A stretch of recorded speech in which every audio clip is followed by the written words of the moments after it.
Lynn from Blue Calla Patterns. Welcome to video 4 for the Sunflower Shopping Tote. In this video we're going to complete the exterior assembly of our bag. We'll start by sewing up the gusset of our bag. So for this video you'll need your 2 side gusset exterior pieces, your exterior side pocket pieces, your bottom exterior piece, which should be interfaced with the sew-in interfacing, the firm interfacing on the wrong side. And then you'll also need your elastic, which you should cut it in 2 separate pieces that are 8 inches long.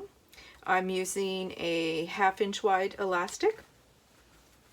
You'll also need a safety pin to help you gather the elastic. So I'm going to set aside one of my exterior side pocket pieces because I will show you how to do one pocket and then you'll repeat that for the second. So to start, what we're going to do is we're going to fold this in half and press it. Just going to get my ironing pad.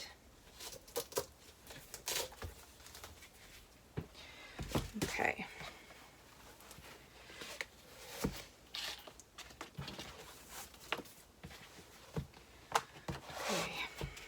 So all you're going to do, so this is the 10-inch side, this is the 17-inch side, and you're just going to fold it in half, wrong sides together, and then we're going to press the top edge to create a crease.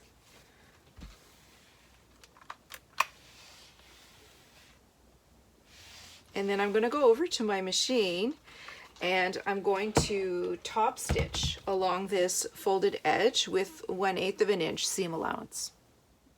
I've just top stitched the top edge of the pocket. Now you're going to attach the safety pin to one end of your piece of elastic and then open up your slip pocket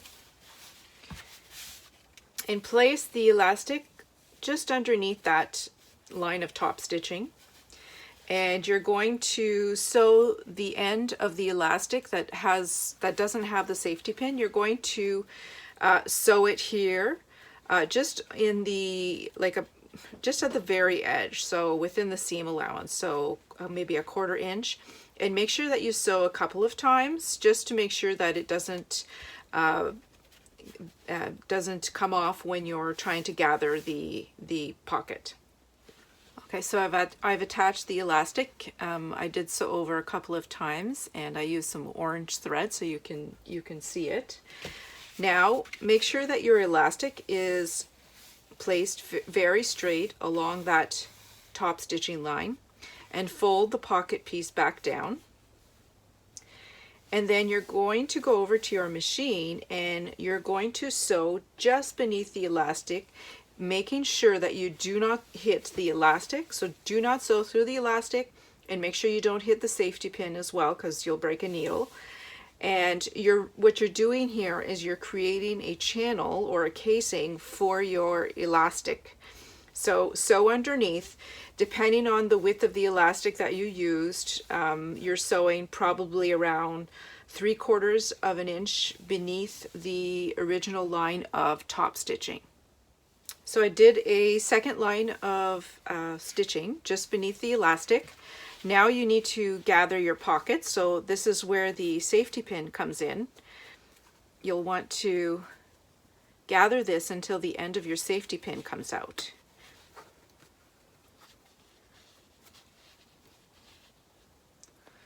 Okay, and then you want to gather your pocket until you have about 1 inch of the elastic coming out this end. That's my iron, sorry. Okay, so it should look like this, and then you want about 1 inch of this elastic coming out the side. Now I'm going to go over to my machine and I want to sew the elastic in place, and make sure that you sew over it a couple of times so that the gathering doesn't come undone. Okay, so the elastic is sewn in place. Now I'm just going to trim off that little bit of zipper, and I'm going to keep my safety pin for the second pocket. Now we need to do some pleating at the bottom edge of the pocket. So what I'll do first is I'll go over to my machine and I'll quickly baste the bottom edges of the pockets together so that they don't shift while I'm trying to create the pleats. So just along the bottom edge with a quick basting stitch with 1/4 inch seam allowance. All right, so now what we're going to do is mark the location of our pleats. So we're going to make a mark every 2 inches along the bottom edge of this pocket piece.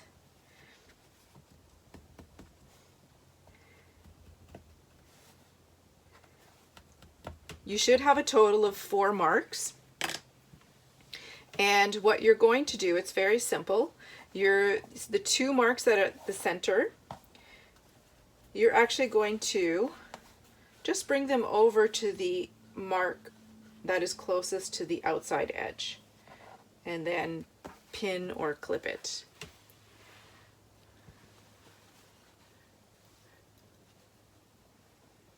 And then you'll know if you've done it properly because you'll end up with the bottom edge being 6 inches total width. So you're just bringing those center marks to meet the outer marks.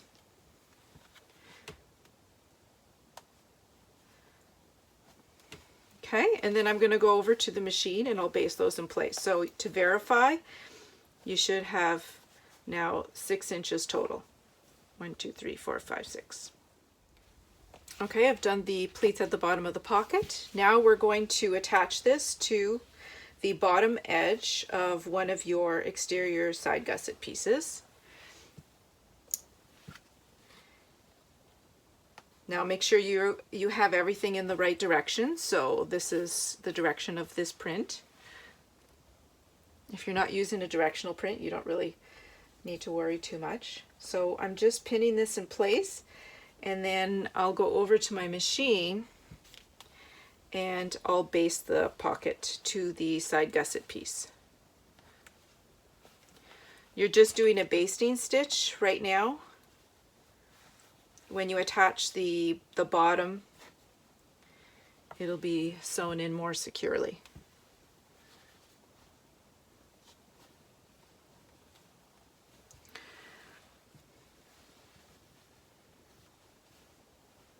Okay, so I'll go over to my machine and I'll just sew the pocket to the side gusset piece all the way along the outer edges with a 1/4 inch seam allowance. Okay, so the first side pocket is complete and attached to the exterior side gusset. You'll see that because of the gathering and the pleats that we have a pocket that expands to accommodate a water bottle or whatever else you may want to put in there. At this point, I'd like you to pause the video and redo the steps that we've done since the beginning of this video and create your second pocket and attach it to your second exterior side gusset piece. Then we're going to complete the assembly of our gusset. Okay, we should now have 2 assembled exterior side gussets with their side pocket pieces and your bottom. Now we're going to attach the bottom edge of your side gusset piece to the shorter straight edge of your bottom piece. I'm going to get my clips.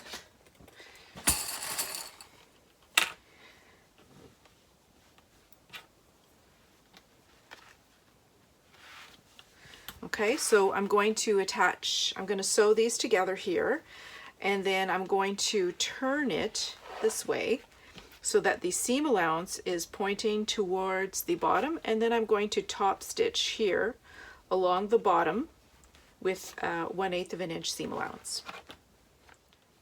Okay, so I have one side panel attached to the bottom. Now I'm using cork, so I didn't press the seam allowance, but if you're using fabric for your bottom, you'll want to press the seam allowance before you do this line of top stitching.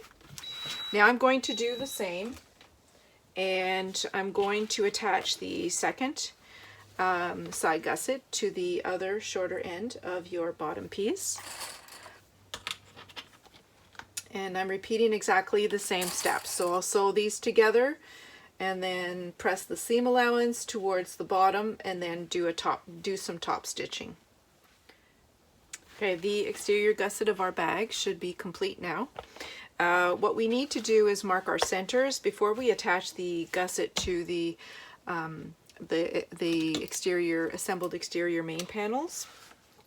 So you should fold this in half, and what I do is I don't really bother too much with this. I really want the center of the bottom piece, so I match the edges here of the bottom piece, and I'm trying not to fold it too much because I don't want to put a crease in my firm interfacing. And then you're making a mark with a pen that works on the wrong side of your bottom piece, and do the same for both edges.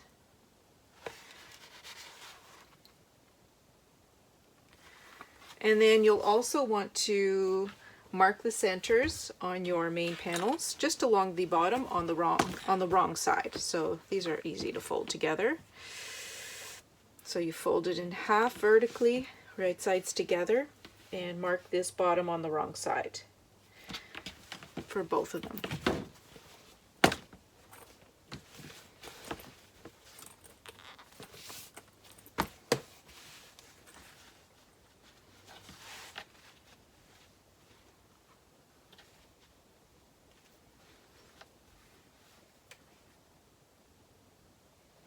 Okay. Okay, so now we're going to clip these together, right sides together, and you'll start by clipping those bottom center marks.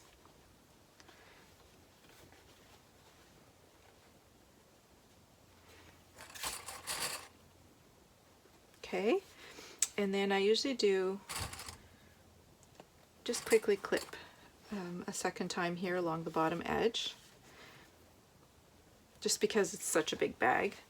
Normally I would just go straight and clip these top corners together. So this is the second thing you should be clipping.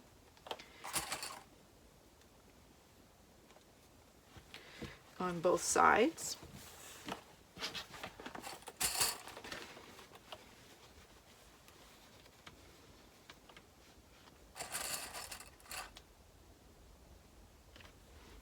Okay, and then I'm going to clip everything else in between. I usually do it with the main panel facing up because it makes it easier to ease in the corners here, the bottom corners. So I'll just clip one side, and then I'll pause the video while I finish clipping the other side, because this is one of those tasks that are really boring to watch on a video. So I like to just skip through these.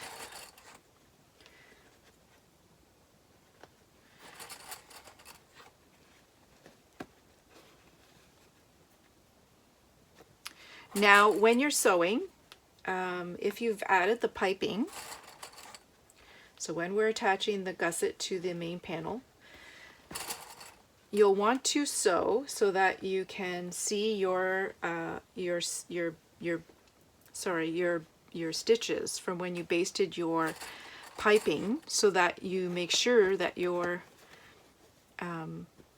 have to be sewing on the inside of those basting stitches, otherwise they're going to show. But if you follow seam allowance correctly, that shouldn't be an issue. So I'm going to pause and I'll clip the other side, and then I'm going to go over to the machine and I'm going to sew these together. And like I said, if you have piping on your bag, you're going to want to sew where you can see the basting stitches of your piping to make sure you're sewing on the inside. And I'm going to actually show you this on the machine, because if you're using piping, I just want to show you a couple of tips for that. Okay, so I'm about to sew the main panel to my gusset for the exterior, and you'll see here I'm sewing where I can see the basting stitches of my piping. And so I'm going to try to follow my 3/8 of an inch seam guide as closely as possible, And then that should ensure that I am sewing inside of the basting stitches, and to make sure they're not going to show on the outside of my bag. So I'm going to pause the video and I'm going to sew these together, and then I'm going to show you the piping and go over what to do if you haven't sewn close enough to the cording. So some people use a zipper foot at this point, but I actually use my regular foot because I don't use a really thick cording in my piping. I use a really small one, so I find there's not really much of a difference whether I use my regular foot or my zipper foot. Okay, so I'm going to sew these together and then I'll show you the piping. Okay, so I finished sewing the main panel to the side gusset, the exterior gusset, and I hope you can see. So there's two lines of stitching here. The black line is the basting stitches for when I attach my piping, and then the tan colored stitching is my final stitching. So I'm just going to flip this over now so that I can examine my piping. Hopefully I was a little bit sloppy in a couple of places with my seam allowance so that I can show you some adjustments. So it's a little bit dark here. Let me just give some more light.